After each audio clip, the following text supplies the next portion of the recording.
Hoje a gente vai falar um pouquinho sobre uma palavra que Deus colocou no meu coração, que o tema dela é equipados para vencer. E vamos começar orando, né? Senhor Pai, eu te agradeço, Jesus, por essa noite, Pai. Te agradeço, Espírito Santo, porque você já está presente, já está se manifestando nesse lugar. Te agradeço por cada vida, te agradeço por cada coração. Espírito Santo, já prepara o solo, Senhor. Pai, que a semente seja plantada e ela venha a germinar, Senhor. Que sementes sejam plantadas para o Teu reino, Jesus. Nós cremos nisso e Te agradecemos. No nome de Jesus, amém. Bom, vamos começar então contextualizando em Mateus 24. Começar em Mateus 24, versículo 3. Mateus 24, 3 está escrito: No Monte das Oliveiras achava-se Jesus assentado, quando se aproximaram dele os discípulos, em particular, e lhe pediram: Dize-nos quando sucederão essas coisas e que sinal haverá da tua vinda e da consumação do século. E ele lhes respondeu: Vede que ninguém vos engane, porque virão muitos em meu nome, dizendo, eu sou o Cristo, e enganarão a muitos. E certamente ouvireis falar de guerras e rumores de guerras. Vede, não vos assusteis, porque é necessário assim acontecer, mas ainda não é o fim. Porquanto se levantará nação contra nação, reino contra reino, e haverá fomes e terremotos em vários lugares. Porém, tudo isso é o princípio das dores. Então sereis atribulados e vos matarão. Sereis odiados de todas as nações por causa do meu nome.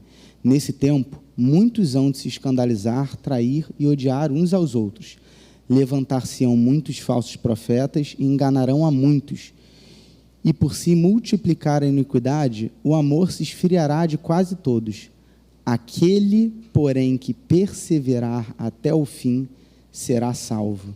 E será pregado este evangelho do reino por todo o mundo, para testemunho a todas as nações. Então, virá o fim. E desse versículo inicial que eu queria trazer para a gente, né, desse texto inicial, aquele, porém, que perseverar até o fim, será salvo. E para conseguirmos perseverar até o fim, a gente tem que estar preparado para cursar essa jornada, né? A gente não é daqui, mas a gente está aqui e deve estar preparado para fazer essa travessia da melhor maneira possível. Então, eu queria trazer mais um texto para a gente continuar a contextualizar isso, que é lá em João 17, 15. Em João 17, 15, ele fala: Não peço... ele está fazendo a oração sacerdotal, né? Jesus está orando. E ele vira e ele fala assim: Eu não peço que os tire do mundo, e sim que os guarde do mal. Eles não são do mundo, como também eu não sou. Santifica-os na verdade. A tua palavra é a verdade. Assim como tu me enviastes ao mundo, também eu os enviei. E a favor deles eu me santifico a mim mesmo, para que eles também sejam santificados na verdade. Não rogo somente por estes, mas também por aqueles que vierem a crer em mim por intermédio da sua palavra. Aqui a gente vê que não somos daqui, estamos em missão. Jesus nos enviou. E ele vira e fala assim: assim como você me enviou, Pai, eu enviei a eles. E eu não peço que tire eles do mundo, mas eu peço que os guarde. E o último versículo que eu quero trazer para essa contextualização inicial dos tempos vividos hoje em dia e da nossa missão aqui na Terra, se encontra em 2 Timóteo 3. É bastante Bíblia aqui no início, mas vocês vão entender o porquê. E se a gente não vai falar da Bíblia aqui, né, do que a gente vai falar? A gente vai ler do 1 ao 17, só que a gente não vai ler tudo. A gente vai pular algumas partes, eu vou guiando aqui a gente. Se quiser só ouvir, não tem problema. 2 Timóteo 3 está escrito: Sabe, porém, isto: nos últimos dias sobrevirão tempos difíceis, pois os homens serão egoístas, avarentos, jactanciosos, arrogantes, blasfemadores, desobedientes aos pais, ingratos, irreverentes, desafeituados, implacáveis, caluniadores, sem domínio de si, cruéis, inimigos do bem, traidores, atrevidos, enfatuados, mais amigos dos prazeres que amigos de Deus, tendo forma de piedade, negando-lhe, entretanto, o poder. Foge também destes. Lá no 10, ele vira e fala para Timóteo: tu, porém, tens seguido de perto o meu ensino, procedimento, propósito, fé, longanimidade, amor, perseverança, as minhas perseguições e os meus sofrimentos. E indo para o 14, um pouquinho mais embaixo, ele diz: tu, porém, novamente, permanece naquilo que aprendeste e de que fostes inteirado, sabendo de quem o aprendeste e que desde a infância sabes as sagradas letras que podem tornar-te sábio para a salvação pela fé em Cristo Jesus. Toda a Escritura é inspirada por Deus e útil para o ensino, para a repreensão e para a correção, para a educação na justiça, a fim de que o homem de Deus seja perfeito e perfeitamente habilitado para toda boa obra. E eu queria pegar 3 pontos aqui, né? Aqui a gente vê que no início ele fala dos males e das corrupções dos últimos dias. Então ele fala de como serão os homens e como têm sido os homens nesses últimos dias em que nós vivemos. Ele diz que serão dias difíceis, eles serão desobedientes, ingratos, irreverentes, implacáveis, cruéis, inimigos do bem. Mas ele vira para Timóteo e fala assim: tu, porém, 2 vezes, ele fala: mas você tem seguido de perto o meu ensino, minha conduta, meu propósito, minha fé, paciência, amor e minha perseverança. Quanto a você, permaneça nas coisas que aprendeu e das quais tem convicção. Ele fala: para que o homem de Deus seja apto e preparado para toda boa obra. Então ele mostra que o mundo vai seguindo o rumo para um lado, mas ele fala: mas Timóteo, você que está capacitado para a boa obra, preparado para a boa obra, você vai seguindo o lado completamente contrário desse mundo. E eu creio que para esse tempo que a gente foi chamado, para seguir o rumo completamente contrário que esse mundo tem seguido. E nos últimos dias a gente vê que não vão ser dias fáceis, mas a gente vai precisar perseverar e permanecer firme até o fim. Ele fala lá em Mateus 24, que a gente leu: aquele, porém, que perseverar até o fim será salvo. E no dicionário Strong da Bíblia, ele vira e ele fala assim: perseverar ele não é uma espera passiva, né? O perseverar que está escrito aqui é algo ativo, é um posicionamento ativo em que nós nos colocamos esperando nele. E é muito legal isso, saber que a perseverança não é algo passivo. Eu não estou sentado num canto ali esperando que as coisas aconteçam, não. Eu estou firmado no meu Rei e no meu Senhor, sabendo que o socorro virá dele. E para esse tempo o Espírito Santo tem nos equipados com seu poder sobrenatural, e é disso que a gente vai falar hoje, que estamos equipados para vencer nesse tempo. E nós não somos pobres, coitados, miseráveis, porque nós estamos vivendo nesse tempo, de maneira nenhuma. O Espírito Santo veio e falou comigo: nós somos filhos do Rei, privilegiados, escolhidos e corajosos para cumprirmos o propósito que Ele tem determinado para a nossa vida hoje, nesse tempo. Amém? Nós somos esses. Nós poderíamos ter nascido em qualquer era, em qualquer tempo. Nós fomos escolhidos por Deus para nascermos nesse tempo. Então, creia, Ele tem um propósito para a sua vida hoje.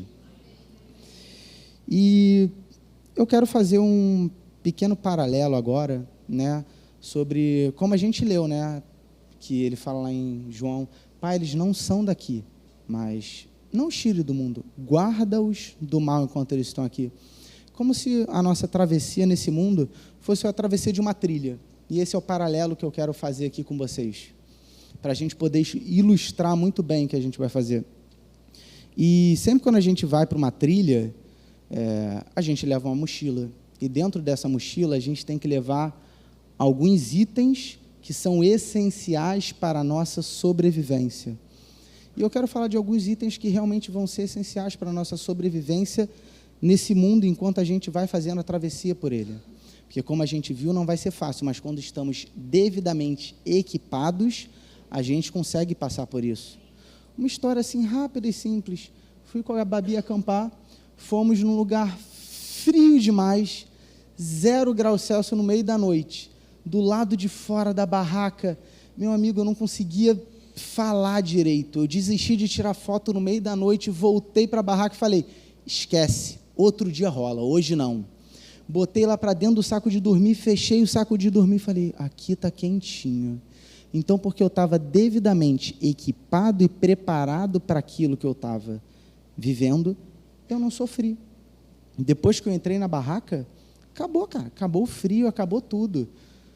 Então, você entende que se a gente não está devidamente equipado e preparado para essa travessia que a gente vai fazer, cara, um frio de 0 graus Celsius machuca a pele, a boca fica toda ressecada, parece que começa a colar assim, sabe? Então, é importante a gente estar equipado. E vou pedir para meu amor lindo trazer aqui a mochila. Eu não tenho minha mochila de trilha, minha mochila a gente emprestou para o Carlinhos e para a Ju, para eles fazerem essa travessia aí maravilhosa que eles estão fazendo lá em missão. Mas eu quero trazer alguns itens aqui para a gente. Um ou outro são itens figurados, tá, gente? Porque não dava para trazer tudo para cá. Pastor Hélio olhar para mim com uma cara muito feia, soubesse que eu iria trazer alguns itens para cá, então não dava.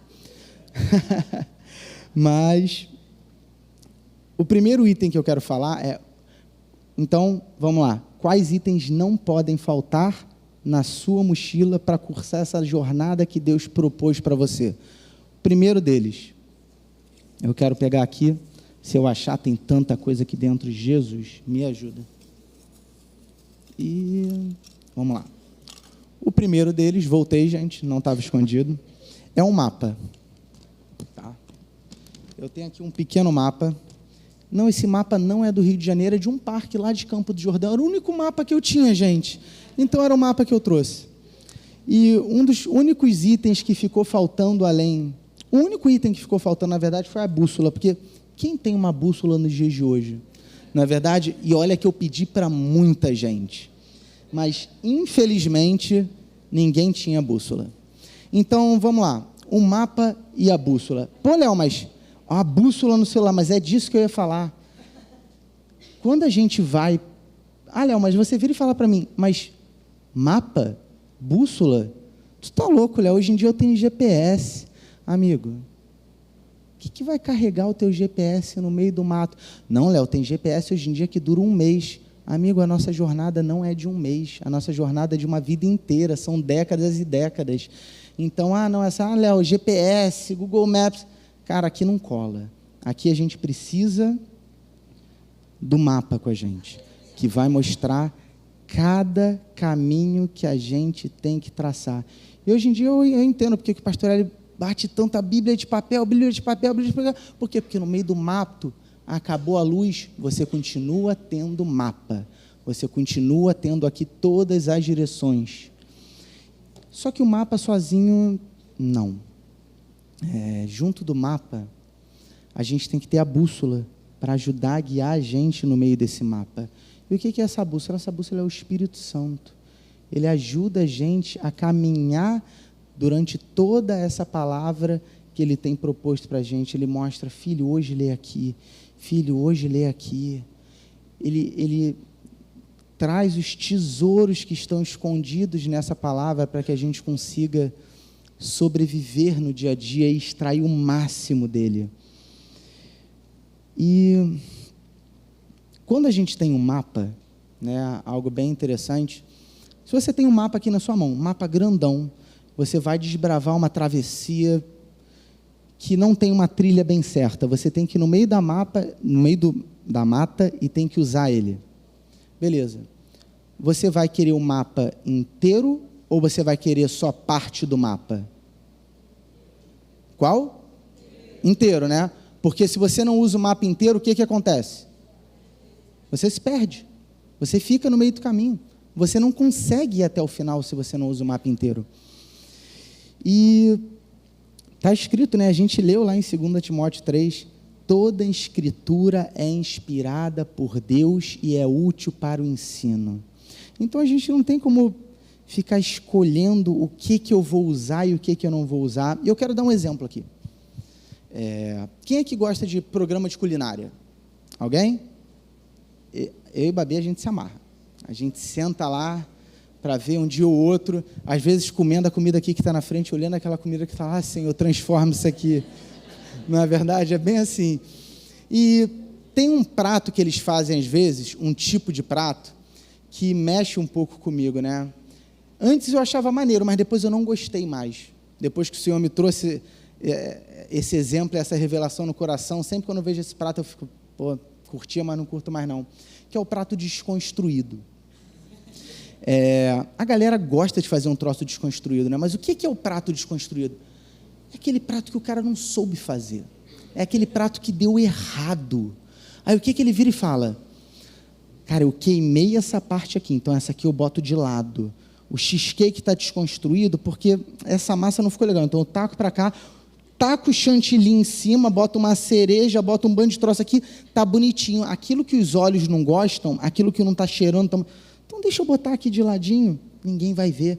O que eu boto no prato que eu apresento é só aquilo que parece que é bonito, que os olhos veem, uau, que brilho, né? E aí, algo que hoje em dia as pessoas estão tentando fazer com o evangelho, né? Elas tentam pegar a palavra e trazer um evangelho desconstruído para as pessoas. E isso é muito triste, elas querem colocar aquilo que elas querem, aquilo que elas gostam, e aquilo que elas não querem, aquilo que não se adapta à realidade delas, elas tiram, elas botam de lado.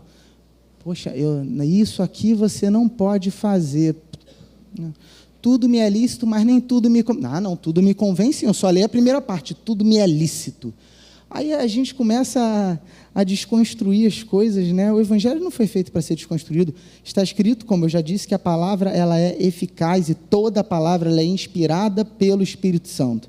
Então a gente deve trazer esse evangelho por completo e não apenas a parte dele que nos apraz, que nos parece bonita, né? Então, quando a gente for levar o evangelho para as pessoas, que a gente tenha sempre esse cuidado, esse carinho, esse temor de trazer de Gênesis a Apocalipse o que está escrito, e não apenas aquilo que parece bonito. Não, mas o que esse cara que ele vai pensar se eu ler essa parte aqui da palavra para ele?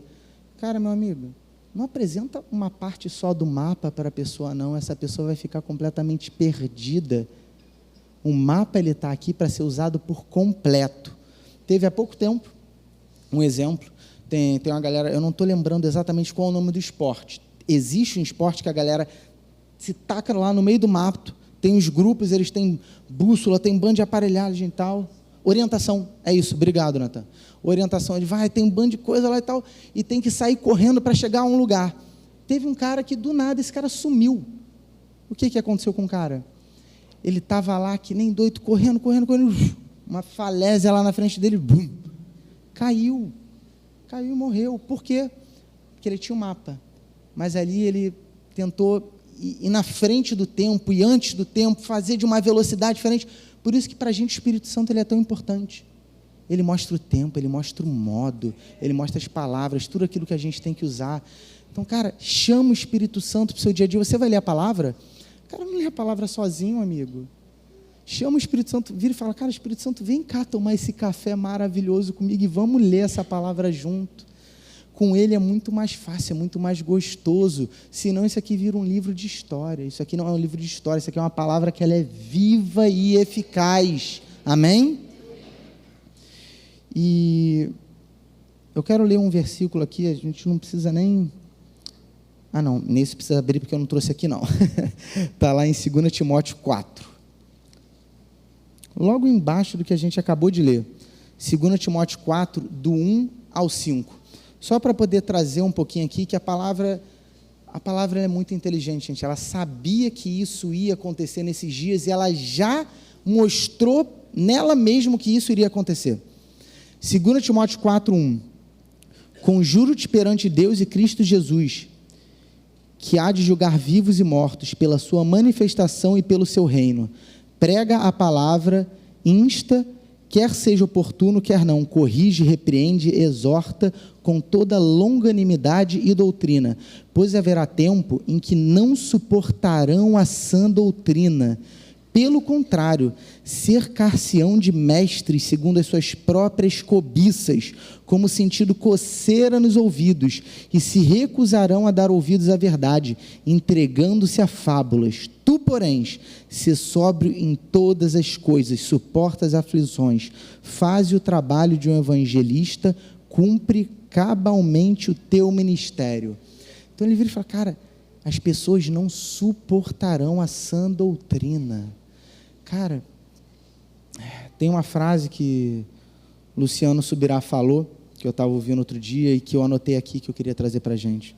É um evangelho onde as pessoas buscam ouvir o que querem para fazer o que querem. A gente tem que tomar muito cuidado com isso. Como assim eu vou ouvir o que eu quero para fazer o que eu quero? Ontem a gente estava falando lá em Caxias e a gente deu um exemplo, se a gente deixa a criança fazer o prato de comida dela todo dia, essa criança vai acabar doente porque ela só vai botar aquilo que ela não deve comer. Como assim eu vou fazer só o que eu quero, gente? A gente tem que ouvir a verdade do início ao fim para fazer o que o Senhor manda que a gente faça. E Provérbios 14, 12, a gente não precisa ouvir, mas é nesse contexto também, em que fala assim, há caminhos que parecem certos, mas que podem acabar levando à morte. Então, por isso a gente precisa do Espírito Santo e desse mapa com a gente. Romanos 8, 14, vamos abrir para ver. Esse vale a pena a gente ler junto. Vamos lá, Romanos 8, 14. Pois todos os que são guiados pelo Espírito de Deus são filhos de Deus, porque não recebestes o espírito de escravidão para viverdes outra vez atemorizados, mas recebestes o espírito de adoção baseado no qual clamamos, Abba, Pai. O próprio Espírito testifica com o nosso espírito que somos filhos de Deus. Ora, se somos filhos, somos também herdeiros, herdeiros de Deus e co-herdeiros com Cristo.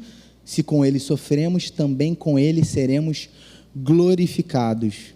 E a gente vê aqui nesse versículo a função do Espírito Santo como um guia certeiro e eficaz, no qual não há dúvidas, e Ele nos guia pelos caminhos, nos firmando na nossa identidade de filhos amados.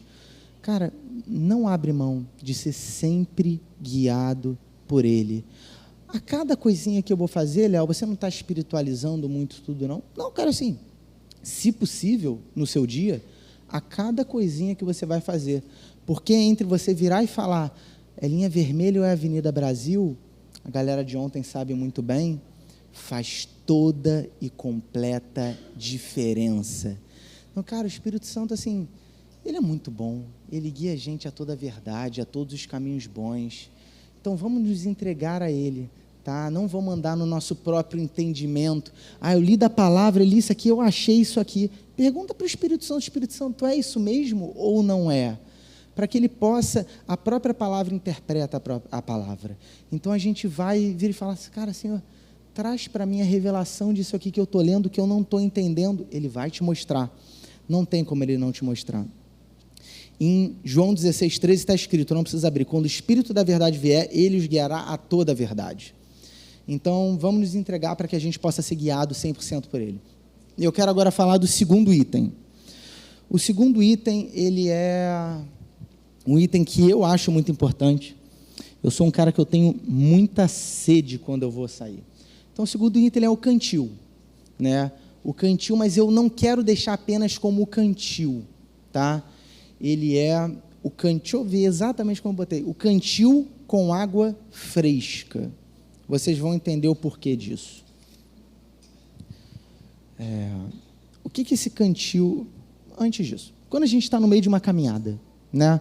Estou lá fazendo uma trilha, estou com calor na cabeça, o sol, eu estou pingando, a blusa está molhada, assim, não tem água assim por perto naquele momento.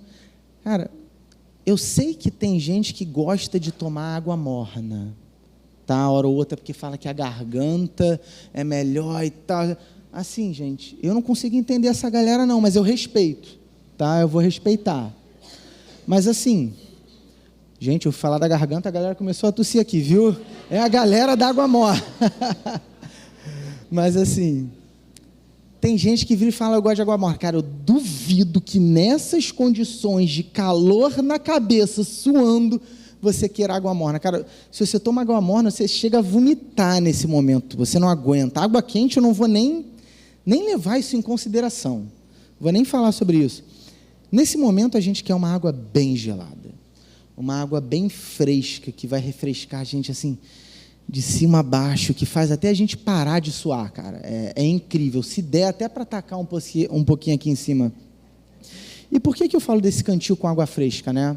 Porque a água fresca a gente não consegue em qualquer lugar. A água fresca a gente só consegue indo na fonte. Então eu quero trazer esse cantil com água fresca para a nossa realidade do dia a dia, como a nossa busca diária a Deus, entende? Porque a gente vê esse princípio da busca diária e da provisão com maná. Se a gente vai lá em Êxodo 16, vamos abrir em Êxodo 16, 4. Então disse o Senhor a Moisés, eis que vos farei chover do céu pão, e o povo sairá e colherá diariamente a porção para cada dia, para que eu ponha à prova se anda na minha lei ou não. Então aqui a gente já consegue ver que, cara, eu vou mandar o pão para eles todos os dias, para eles poderem pegar esse pão. E esse pão vai ser para esse dia, esse pão não é para o dia seguinte. E esse princípio da busca diária, né, ele fala que Deus quer intimidade com a gente. A gente vê desde lá no início, no jardim, que o Senhor ia visitar Adão e Eva todos os dias. Tinha uma hora definida para ele ir, para passar, para visitar. Por que isso? Porque ele quer intimidade com você, ele quer cuidar de você, ele quer tratar de você. Ah, então você está falando que Deus faz isso porque ele é carente. Não, cara, ele faz isso porque você precisa disso, e ele sabe que você precisa. E Jeremias 2,13, cara, tem um texto que mexe muito comigo. Vamos abrir junto lá? Esse texto vale muito a pena a gente ler junto hoje. Vamos lá, Jeremias 2,13, diz assim, porque 2 males cometeu o meu povo, a mim me deixaram um manancial de águas vivas e cavaram cisternas rotas que não retêm as águas. O que era uma cisterna, né? Cisterna é um reservatório de água da chuva, que naquela época a galera usava para, cara, eu vou ter que ir até lá longe no poço, pegar água, trazer água até a minha casa. Devia cansar, um solzão e tal, andar uns 2, 3 quilômetros para ir até o poço, dá até para entender, mas Deus, ele vira e fala assim, comigo isso não funciona. Você quer tomar de mim? Vem a mim que eu vou te dar todos os dias da minha água fresca. Eu vou ler aqui de novo. 2 males cometeu o meu povo. A mim me deixaram manancial de águas vivas e cavaram cisternas rotas que não retêm as águas. Irmãos, a gente tem que largar o comodismo de querer achar que a gente vai vir um dia por semana na igreja, a gente vai abrir ali o bebedouro, encher o cantil, fechar, levar para casa e achar que isso vai durar a semana inteira. Cara, não vai durar a semana inteira. Nem essa sua garrafa grandona que você trouxe aqui, Léo. Amigo, isso aqui tem um pouco menos de 1 litro. Nem que tivesse 1 litro, não dura a semana inteira com você. E às vezes, na situação em que você está, essa água não é só para você, mas é para a sua família inteira, porque às vezes você é o único novo convertido na sua família. Às vezes você é o único que conhece a Jesus com todos que estão à sua volta. E você é chamado para dar água para essas pessoas também, você é chamado para alimentá-las, para ajudar a matar a sede delas com Jesus. Então, como é que você quer pegar um cantil com 200 ml, levar para casa e falar, isso aqui me basta para a semana toda? Jesus vira e fala para você, não, cara, vem até mim, eu tenho água para te dar todos os dias, eu vou saciar a sua sede.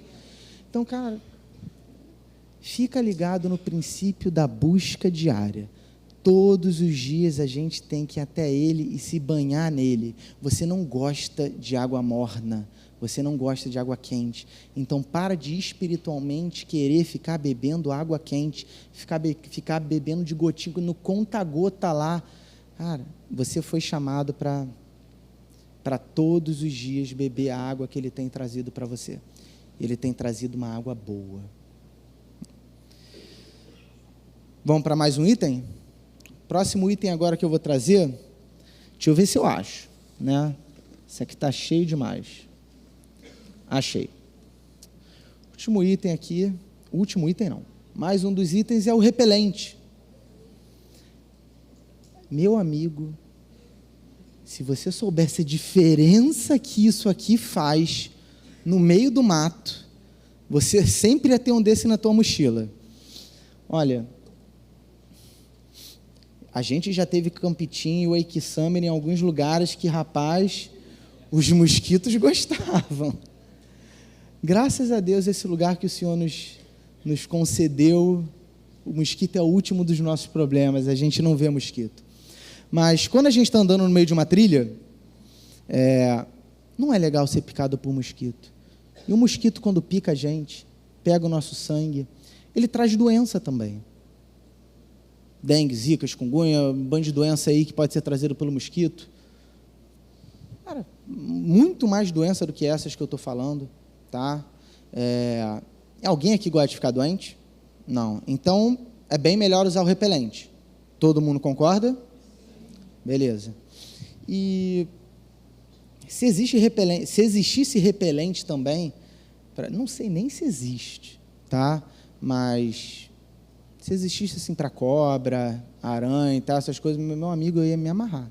Porque assim, a aranha, cara, cobra até que eu acho que eu não corro não, mas se eu vejo uma aranha, cara, eu dou um passo assim para trás, gela assim. Mas o Senhor tem trabalhado, gente. O Senhor tem trabalhado. Acreditem. E se existisse um repelente contra isso, eu ia querer também. Mas a gente sabe que a nossa guerra não é contra a carne, nem é contra sangue, né? Que a gente não está falando de uma trilha física, que a gente está falando de uma trilha espiritual. E vamos ler então um princípio que está escrito lá em Mateus 10, 28. Não temais os que matam o corpo e não podem matar a alma. Temei antes aquele que pode fazer perecer no inferno tanto a alma quanto o corpo. Mais uma vez eu digo, não tenha medo daquilo que pode tirar a sua vida. Cara, tenha medo daquilo que pode tirar a sua salvação. Você entende? E ele fala aqui no final de temor, sabe? Olha o que ele fala aqui. Não temais o que mata o corpo e não pode matar a alma. Temei antes aquele que pode. Cara, temei. Tenha reverência a Ele. Eu peguei aqui umas palavras que o Espírito Santo me trouxe. Tenha temor, reverência, respeito, honra. Coloque Ele em primeiro lugar. Coloque Ele acima de todas as outras coisas que estão na sua vida. Isso é temor a Ele. Não é medo, porque o amor perfeito, ele lança fora todo medo. Não é ter medo de Deus, mas é colocar Ele num lugar tão alto, mas tão principal na minha vida, porque nada mais consegue tomar o lugar dEle. E esse repelente na nossa vida é o temor. Quando a gente tem temor ao Senhor, a gente não aceita nada que entre na nossa vida que vá poder tirar a gente no foco da caminhada. A gente não aceita nada na nossa vida que vá poder tirar a gente do propósito. Então, cara, eu te convido para um momento em que você volte a ter o temor do Senhor no seu coração. E mais uma vez, temor não é medo, querido.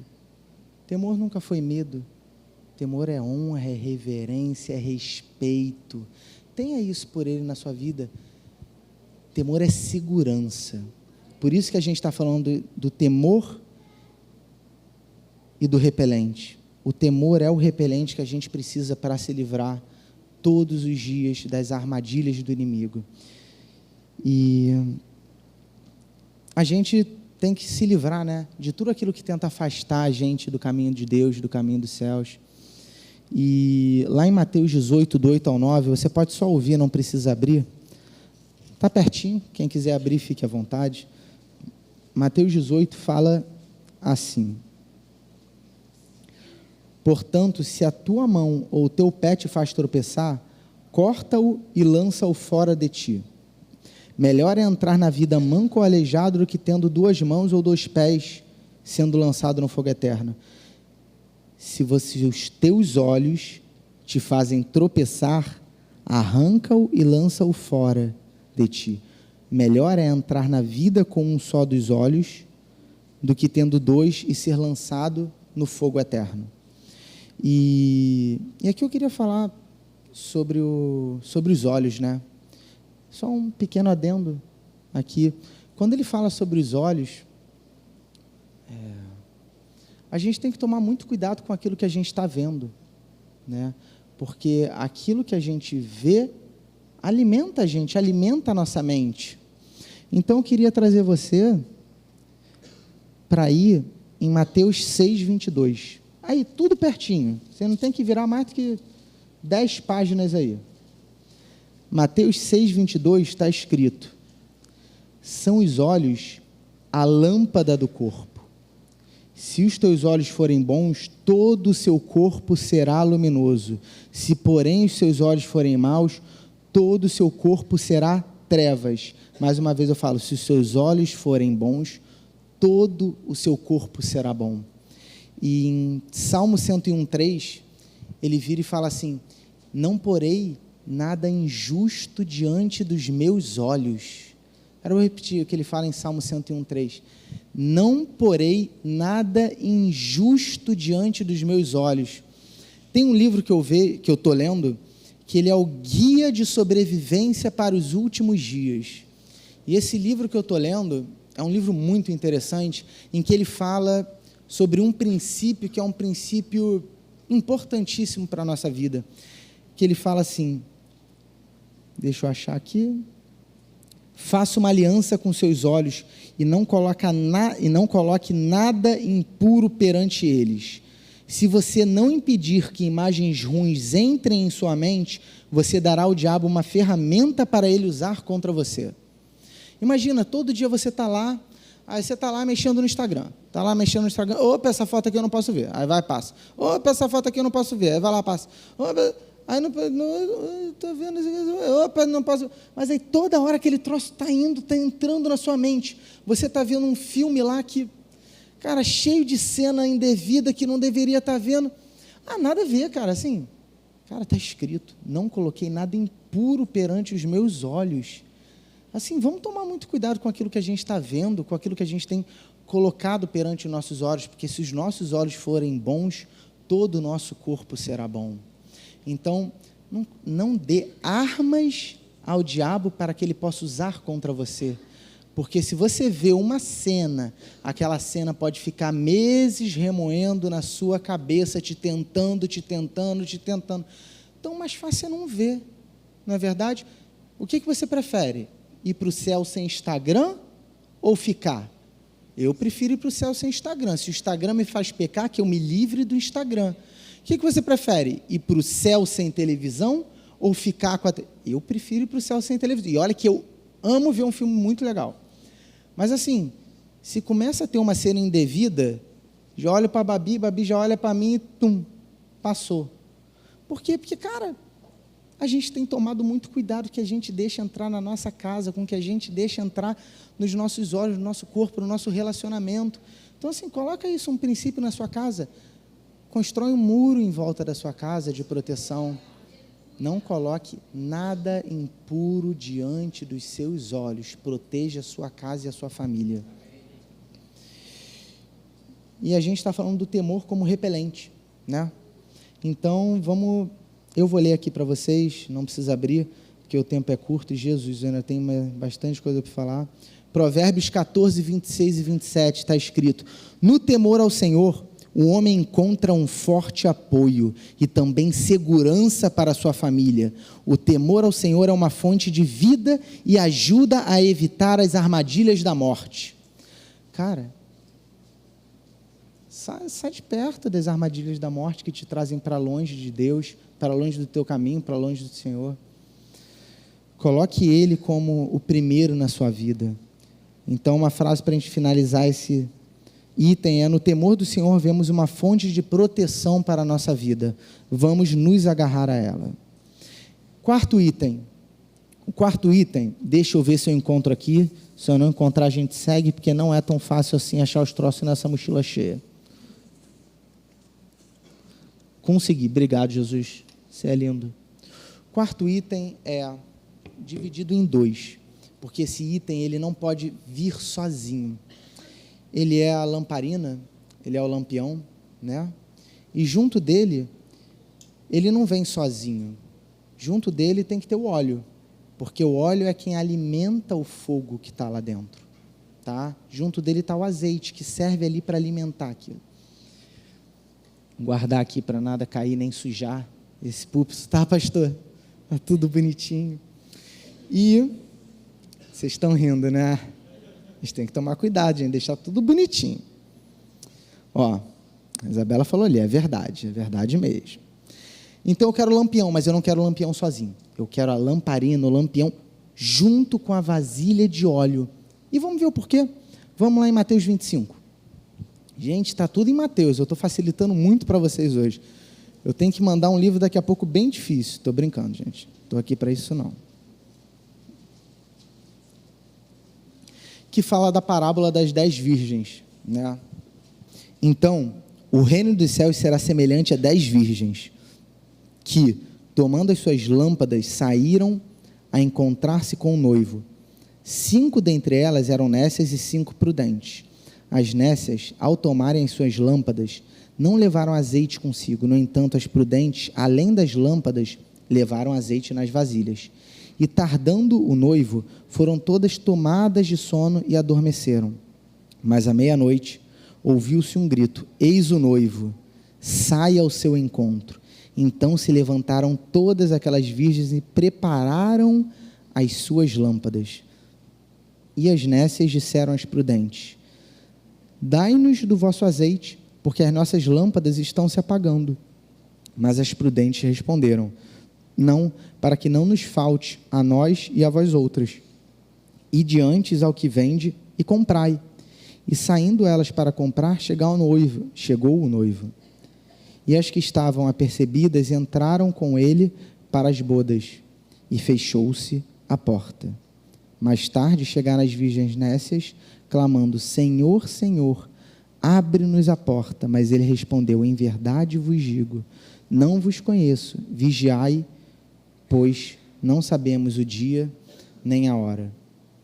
É um texto bem forte, né? Um texto que fala com a gente, que tem que falar com a gente todos os dias. Porque a gente não sabe o dia, a gente não sabe a hora, então a gente tem que estar preparado. O lampião, a lamparina, no meio de uma trilha, para que ela serve? Ela serve para iluminar, gente, mas ela também serve para aquecer. Então, ela ilumina o nosso caminho e o fogo ajuda a aquecer, e o fogo também ajuda a refinar. E a gente vai falar disso um pouquinho mais à frente. Mas a gente vê um princípio muito legal aqui, e muito interessante, que o guardar o óleo e o levar o óleo é nossa responsabilidade. Não tem como no último dia eu virar e falar assim: aí, Hugo, me vê um pouquinho de óleo aí, amigo, deu ruim aqui. Não dá. Virar para o Natan, cara, me dá umas gotinhas aí, por favor. Sabe por que ele vai falar? Léo, não dá, cara. Assim, eu te amo muito, mas a minha salvação é a minha salvação. Eu não troco meu Deus por nada. E ele está certo. E a gente vai falar um pouquinho mais desse óleo, né? O óleo, para a gente poder trazer para um contexto, o óleo ele era usado antigamente de diversas maneiras, e uma delas era para alguns procedimentos antigos. Um desses procedimentos era o procedimento da purificação da lepra. O Senhor me trouxe nesse texto e quer trazer algo bem legal para a gente sobre isso. Vamos abrir lá em Levíticos 14, do 14 ao 18. Então a gente vai ler Levítico 14, do 14 aproximadamente até o 17, 18. Todo mundo achou? Amém?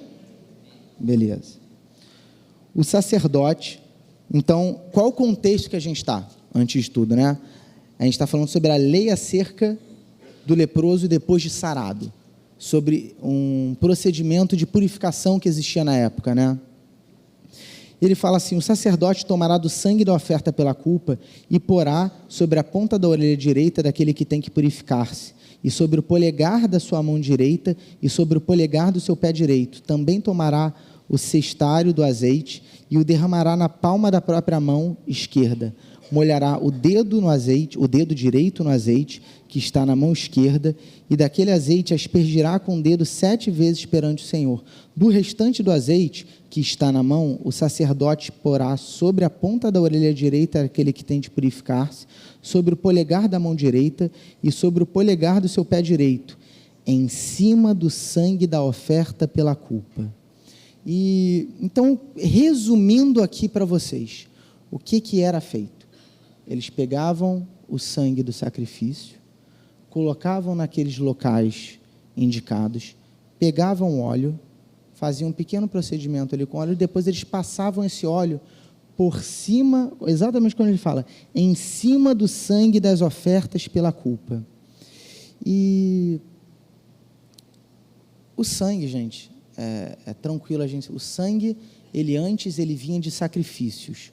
Hoje em dia, o sangue ele vem do único sacrifício que foi feito, definitivo, que poderia nos livrar de toda a culpa, de todo o pecado, e nos levar a uma nova vida.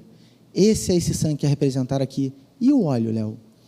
O óleo, ele é a unção e a capacitação sobrenatural do Espírito Santo para que possamos nos manter limpos e puros. E esse óleo, por quê? Porque primeiro vem o sangue, e depois do sangue vem o óleo. Então primeiro vem aquilo que Jesus fez pela gente, aquilo que Jesus veio e tirou o nosso pecado e nos trouxe para uma nova vida. E depois daquilo, mais uma vez eu vou ler para vocês, o óleo é a unção e a capacitação sobrenatural do Espírito Santo, para que possamos nos manter limpos e puros em nossas condutas e no nosso proceder, pois após a obra do sangue nos trazer a purificação do Espírito e nos transformar numa nova criatura, o óleo e o fogo vêm para nos refinar, para que o exterior possa transmitir e manter aquilo que o interior foi trabalhado pelo sangue. Por isso, primeiro ele passava o sangue e depois ele passava o óleo. Então, a gente tem que carregar esse óleo da santificação diária com a gente todos os dias. A gente tem que se entregar para ele e falar: Pai, Senhor, esteja comigo. E por isso que ele falou lá, naquele texto de João, Pai, não os tire do mundo, mas guarda-os. Um pouco depois ele vira e fala assim: Senhor, santifica-os na verdade. Sabe, eu me santifico para que eles possam ser santificados. Então, cara, santificação, ela é algo de extrema importância para que a gente possa estar capacitado nesses dias, vocês entendem? A gente não consegue vencer sozinho. A gente não vai conseguir vencer sozinho todas as tentações, todas as dificuldades. Vem um embate, assim. Cara, a primeira coisa que a gente faz, assim, quando vem um embate, é dar uma tremida, assim. Opa, me assustei, o que é isso? O que eu vou fazer? Vem a dificuldade. Cara, se você não está completamente revestido por esse óleo de cima a baixo, cara, assim, a gente vai tremer na base.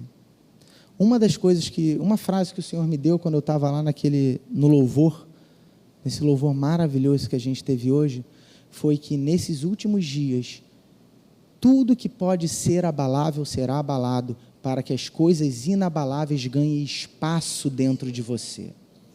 Então eu vou falar mais uma vez: tudo aquilo que pode ser abalado, será abalado nesses últimos dias, para que o inabalável dentro de você ganhe espaço. Amém? Então vamos andar nessa santificação diária, nesse princípio de buscar a Ele e deixar com que Ele nos transforme, para que a gente possa ser completamente transformado, para que a gente não seja essa noiva que fala: Senhor, acabou meu óleo. Não acabou meu óleo, porque todo dia eu tenho pego esse óleo. Ele tem derramado copiosamente sobre nós o óleo dele. Se a gente não pega e não ajunta esse óleo, a culpa não é dele, porque ele tem dado, ele tem derramado. A gente que não tem juntado, a gente que não tem guardado. Então eu trago a gente para essa responsabilidade, eu me trago para essa responsabilidade de pegar esse óleo, guardar ele para que a minha lamparina não seja apagada, mas quando ele vem e volte naquele glorioso dia, eu possa estar com a lamparina acesa e com bastante óleo. Amém?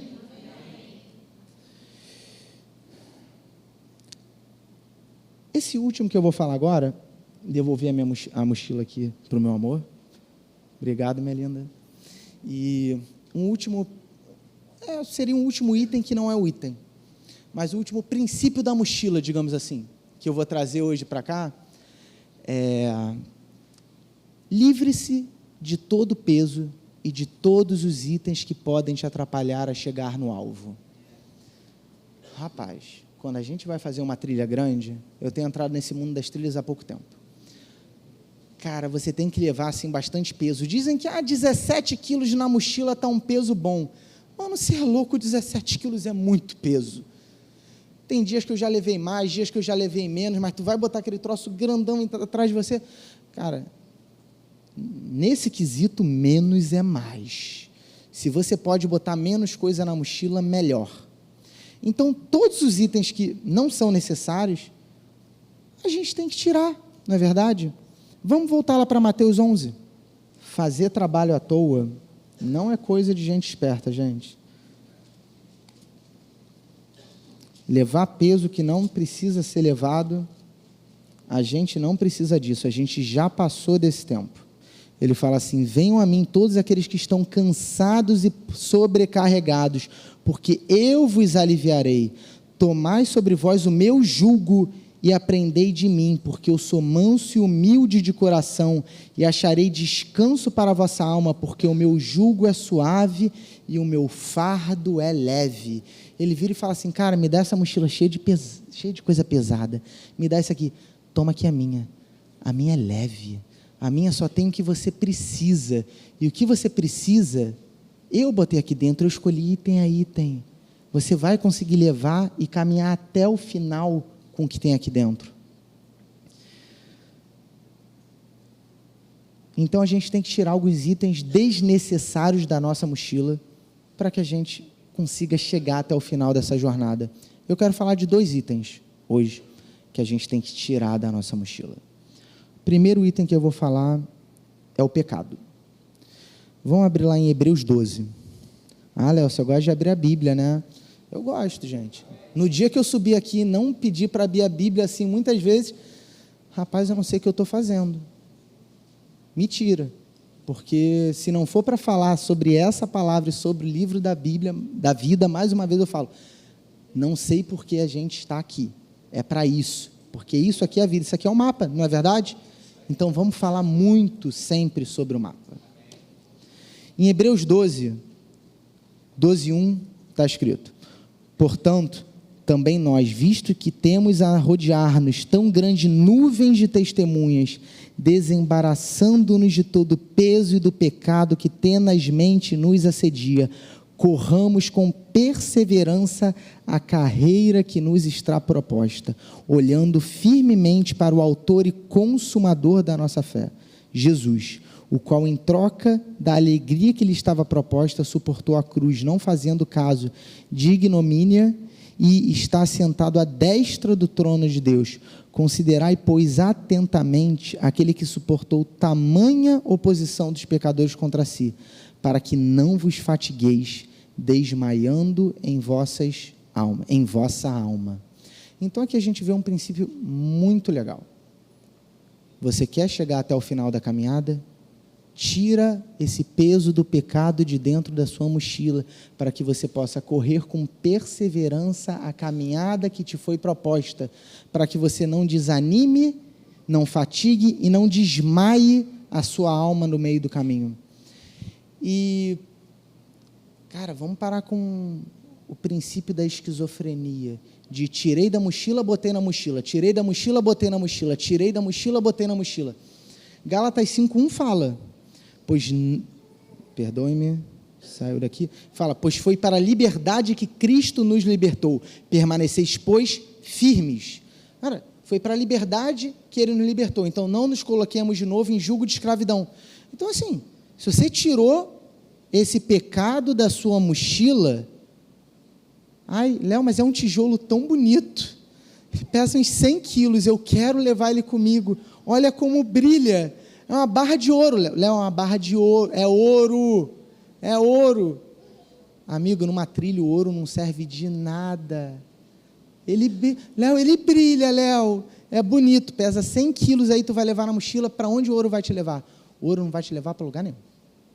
Então, se livra dessa barra de ouro, se livra desse tijolo, se livra disso, desse peso que você tem colocado, cara, e não bota ele de volta na mochila. Se possível, jogue ele bem longe.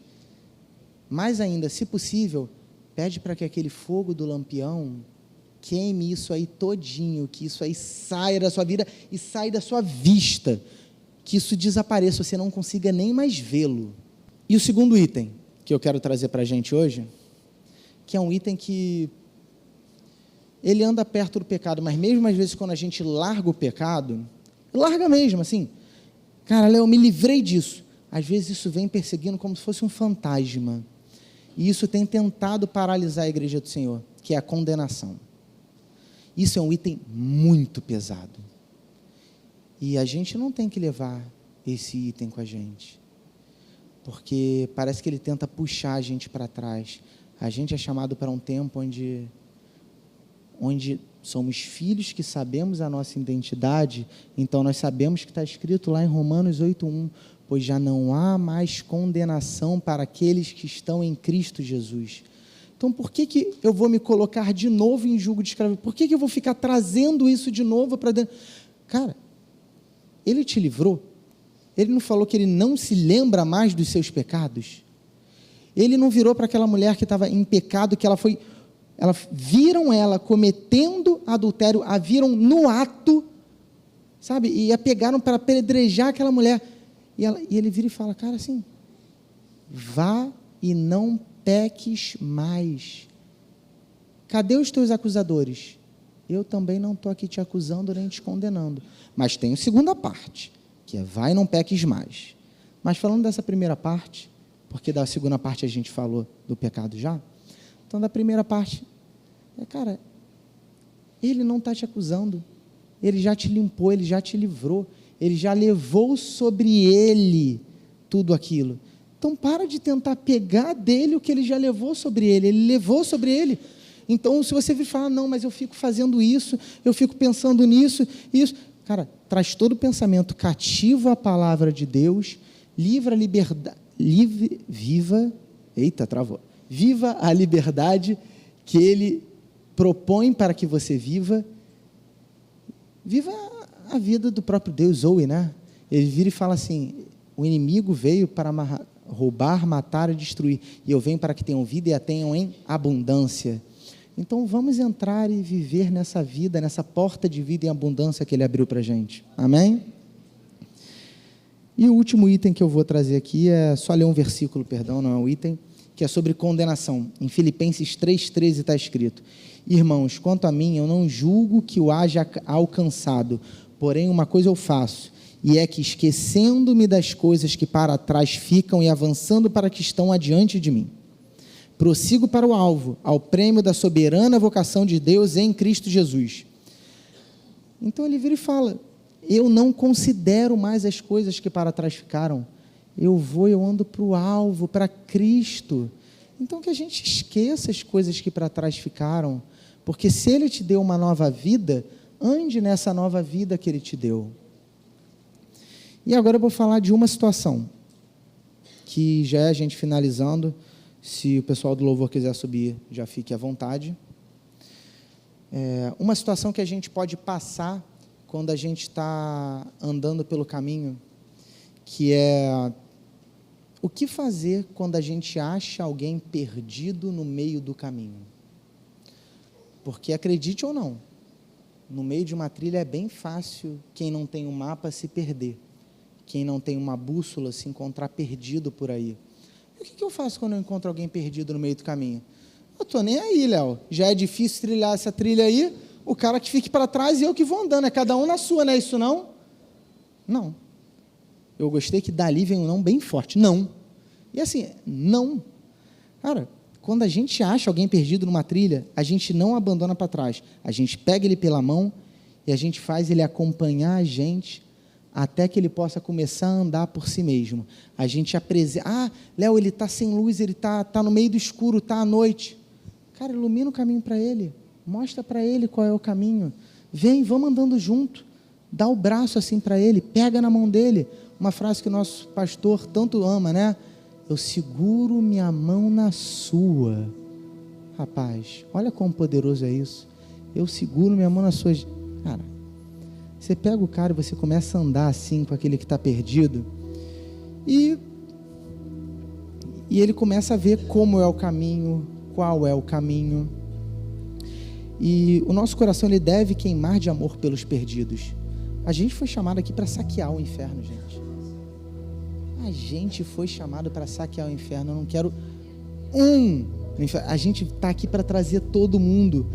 Se ele é o bom pastor que larga as 99 para pegar aquele que está perdido, rapaz, ele vira e fala que a gente tem que seguir o exemplo dele. Então a gente não vai deixar ninguém perdido no meio da trilha.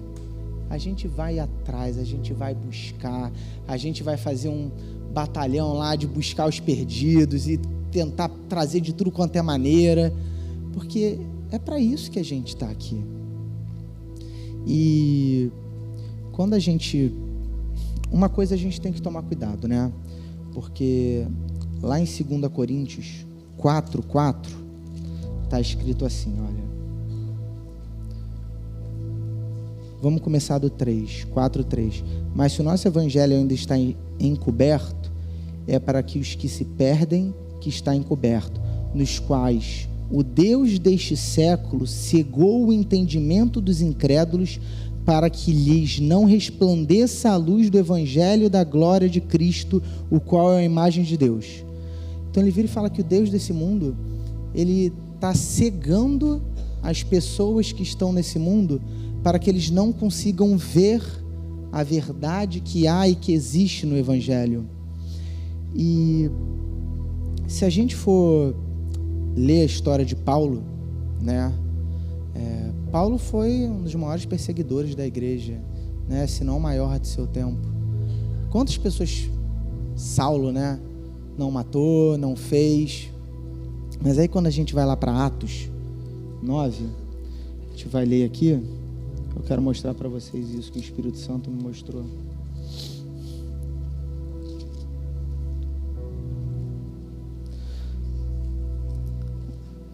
Atos 9. Saulo estava no caminho andando, ainda fala assim, respirando ainda ameaças e morte contra os discípulos do Senhor. Quando ele estava andando, está escrito, caso achasse alguns dos que eram no caminho para levarem presos, né? E ele estava seguindo, ele estrada fora, ao aproximar-se de Damasco, subitamente uma luz do céu brilhou ao seu redor, e caindo por terra, ouviu uma voz que lhe dizia, Saulo, Saulo, por que me persegues? Ele perguntou, quem és tu, Senhor? E a resposta foi, eu sou Jesus, a quem tu persegues. Mas levanta-te e entra na cidade, onde te dirão o que te convém a fazer. Os seus companheiros de viagem pararam emudecidos, ouvindo a voz, não vendo contudo ninguém. Então se levantou Saulo da terra e, abrindo os olhos, nada podia ver. E guiando-o pela mão, levaram-no para Damasco. Esteve 3 dias sem ver, durante os quais nada comeu nem bebeu. Parar um pouquinho nessa parte. Não está escrito em lugar nenhum do texto que Deus cegou a Paulo, ou que Jesus cegou a Paulo. O que está escrito aqui no texto é, subitamente uma luz do céu brilhou ao seu redor e caindo por terra ouviu uma voz que dizia, então subitamente Jesus, que é a palavra, que é a luz da palavra, se apresentou para Saulo. Ele ouviu a Deus, mas os olhos dele não conseguiam ver. Ele não conseguia ver a realidade da palavra, mas ele foi lá e seguiu para onde Deus mandou. Vai para lá, vai para aquele lugar onde tem um homem E esse homem que é Ananias, ele vai orar por você. E ele vai e fala para Ananias orar por Saulo, né? E Ananias vira e fala: mas esse cara aí, que perseguiu tanta gente, que matou tanta gente, é isso, ora por ele. Mas o Senhor disse a Ananias, né? Vai, porque este é para mim um instrumento escolhido para levar o meu nome perante os gentios e reis, bem como perante os filhos de Israel, pois eu lhe mostrarei quanto lhe importa sofrer pelo meu nome.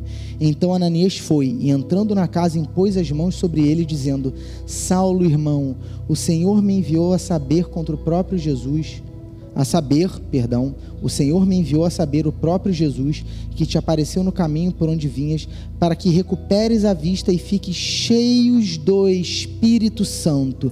E imediatamente lhe caíram dos olhos como uma escama e tomou a ver, levantou-se e foi batizado.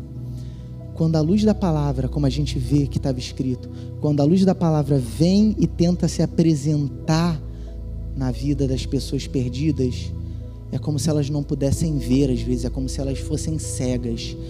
Aí entra os filhos, porque além de expor a palavra, a gente tem que também orar por essas pessoas e falar assim: Senhor, que as escamas caiam de seus olhos para que eles possam ver e compreender tudo aquilo que o Senhor fez por elas. Pai, para que eles possam ver, Jesus, como está escrito lá em Salmos: Senhor, abre os meus olhos para que eu veja as maravilhas da tua lei, como está escrito em João 8,32, e conhecerão a verdade os libertará. Que a gente possa ser como Eliseu naquele tempo, como está lá em 2 Reis 6, e fale assim, exatamente as palavras deles: peço-te que lhe abra os olhos para que veja. Então que nós sejamos Eliseu nesse tempo, para que a gente possa vir e orar pelos olhos dos perdidos, porque às vezes eles não enxergam, mas não é culpa deles. Então que a gente venha com essa intercessão por esse poder do Espírito Santo, para que os olhos deles possam ser abertos, as escamas caiam e eles vejam a grandeza que existe na palavra de Deus, porque o poder do Deus desse mundo não é maior do que o poder do nosso Deus. O poder do Deus desse mundo para cegar não é maior do que o nosso Senhor Jesus Cristo, para dar a visão àqueles que não podem ver. Vamos ficar de pé.